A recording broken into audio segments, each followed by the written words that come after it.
जी इस वक्त हम 9 लखा अड्डा के पास जियो मुर्शद के पास आए हैं जनाब। और जनाब उन्होंने बहुत अच्छा काम किया। जो यहाँ पे जे मल्ला पारस और चिंगची अड्डा और मल्ला खान सामा ये सब की ज़रूरत थी।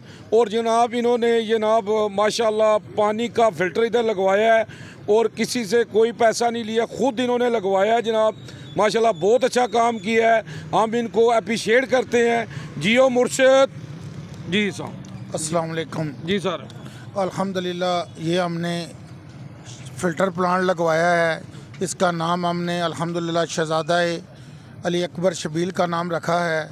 और अल्हम्दुलिल्लाह इधर साफ़ पानी की काफ़ी प्रॉब्लम थी, गंदा पानी था और हमने सोचा है कि इधर एक फ़िल्टर लगाना चाहिए और नबी पाक सल्लल्लाहु अलैहि वसल्लम की तमाम उम्मत की सवाब के लिए ये काम हमने किया। अल्हम्दुलिल्लाह अल्लाह तबारक ताला हम सब को ऐसे नेक काम करने की तौफीक अता फरमाए, आमीन।